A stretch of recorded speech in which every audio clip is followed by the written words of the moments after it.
Of course, there's rules how to dry detangle correctly. You can't just go in with your Sahara dry hair and I'm dry detangling.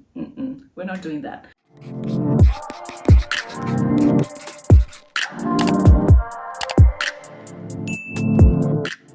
So someone asked me a question. Can you do a video talking about retaining length without protective styling? And I'm like, what?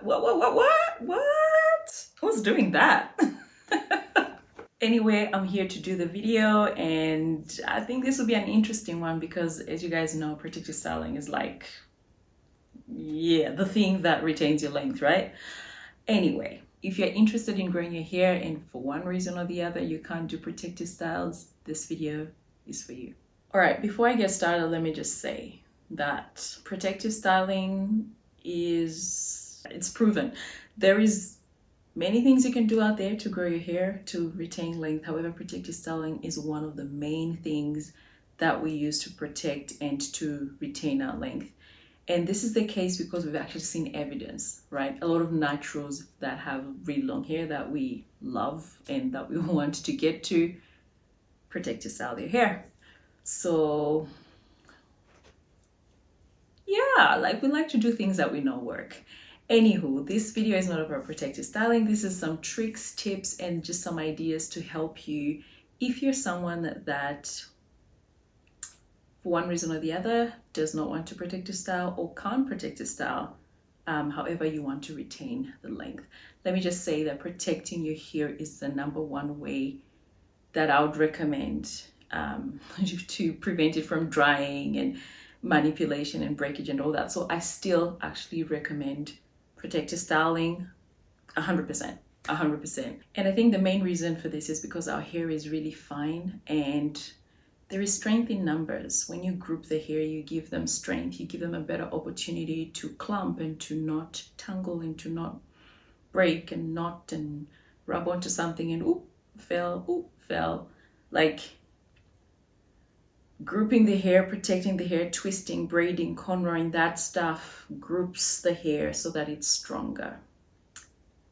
Okay, enough said about protective styles. Okay, so let's get into this video on ways that you can actually still give your hair the best chance to retain its length even if you're not protective styling. Okay, the first thing is moisture and hydration. Like you cannot negotiate your moisture and hydration. Like if your hair is not clumped and it's also dry and it's not in braids or twists, but it's also dry and brittle, you're not doing yourself any favors. So nail your moisturizing hydration routine. Done many videos on this, have a look, but moisture is gonna be key. Hydration, key. Next thing you probably can guess, but it's protein. Yeah, we're not gonna be negotiating about protein and, oh, I can't do protein because I'm protein sensitive. You will have to add some protein in your hair because if you don't have protein and your hair is weak there and it's not clumped and it's not grouped and it's not in numbers where it's stronger as in a protective style, then what are you kind of doing to shield it from that breakage? For me, that would be protein. That would be filling in those gaps in the hair, particularly for my high porosity girls, to ensure that each strand of hair is actually strong, even just on its own. So protein treatments are something that I would not negotiate in my routine. I would also keep my hair stretched. And the reasoning for this is that you want to prevent tangles. You want to not have tangles in your hair because tangles mean detangling, and when we detangle, that's the best chance to lose hair. Okay, detangling, that's the one.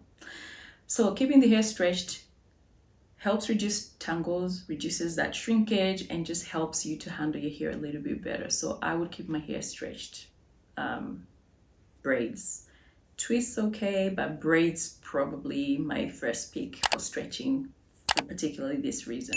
I would not use combs and brushes. I would use my fingers to detangle my hair because I just want to minimize the breakage. So if you're not protective styling your hair, the aim here is to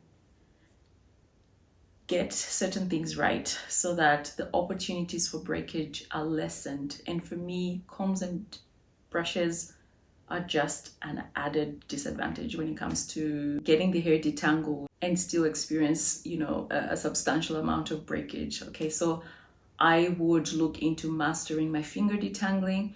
I would look into dry detangling, because we know our hair is strongest when it's dry. So dry detangling will be very beneficial. Of course, there's rules how to dry detangle correctly. You can't just go in with your Sahara dry hair and I'm dry detangling. We're not doing that. Go check out the videos that I've done on dry detangling versus wet detangling. There's another video I've done about why I stopped detangling my hair. Check that out. Those will give you some ideas how to actually preserve as much hair as you can when it comes to detangling the hair. Now, just some styling ideas for someone that maybe doesn't necessarily want to do your traditional protective styles like braids or twists or, you know, kinky twists, faux locks, that kind of thing. I'm just going to give you some ideas of styles that you can use to not necessarily protect your hair, but, you know, somewhat have, you know, an in the middle experience, so to speak. The first idea is to do crochet with leave out. This is something that I'm looking to do, particularly when winter comes along, where I am shortly in a couple of months. And that is just to, you know, cornrow your twists. I have got mini twists generally in my hair, usually. Cornrow those twists and then crochet my hair. This particular style allows you to still have your hair out, so it's going to be crochet with a leave out, so you can leave your hair a little bit here, so it's a really natural part, and you can still enjoy some flowy kind of hair, so to speak. That way you don't feel like you're restricted to just protective styling all the time and feeling like, oh, I never wear my hair. Because some of the complaints that I get here from you guys is that, oh, why do we have to protective style all the time? Like, when do you actually wear your hair, right? And I get it. I actually agree, like we should wear our hair sometimes, and I am gonna try wearing my hair a little bit with caution, and also, you know, in a way that most of it is still kind of protected, but yeah, some of it is out, and the style is a loose style where I can, you know, feel a little bit feminine. I don't know about you, but hair that is loose, you know, when I have my hair down, for example, styled up real good, I feel more feminine. So yeah, crochet. The next one is chunky twist outs and chunky braid outs. And I say chunky because I'm assuming you're someone who doesn't want to be in your hair for long, you want something quick. So maybe 6, right? 6 twists that you can put your hair in, I don't know, every week or every couple of days. But then when you want to wear your hair out, for example, to work or church or an occasion, you can take those chunky twists out, fluff your hair out, bun it, or even just wear it flowy, and you're good to go. Come back home, chunky twists again. You can recycle your parts, okay? Reduce that breakage, and then you live your life like that. I feel like that's also a good compromise for someone that doesn't necessarily want to wear strictly protective styles. Another trick is to alternate, right? Protective style here, loose hair here. Protective style here, loose hair here. So that way you don't feel like you're always hiding your hair, you're always protecting your hair. And that way you can sort of get some benefit from the protective styles and also still be able to express yourself with your loose hair, okay? So that's an idea for you guys. Wash and goes. There's a lot of people here that are making videos on wash and goes, and that come out and say how this way of wearing their hair has helped them. That's maybe something you might want to explore if you want to wear your hair out a lot. Obviously, wash and goes, you know, you have to learn some skills, how to clump your hair, how to use gels, layering products, etc.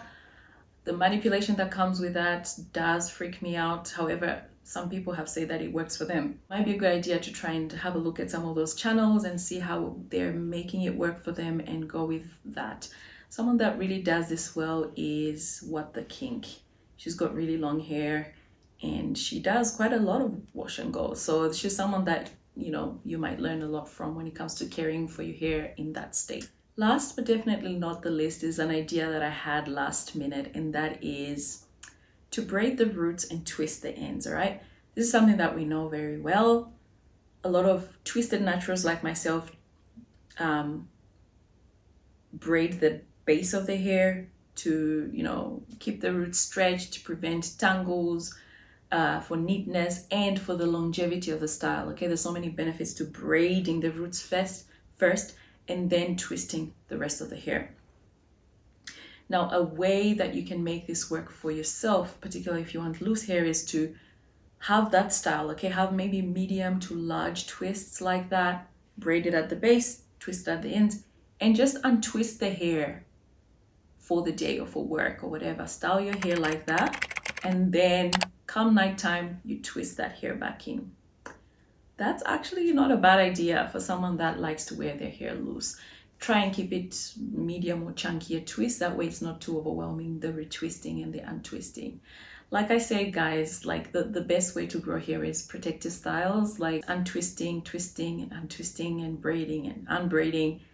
Does take a toll. I'm just gonna say this straight up. The washing goes for me, the raking, this stuff takes a toll, in my opinion, of course.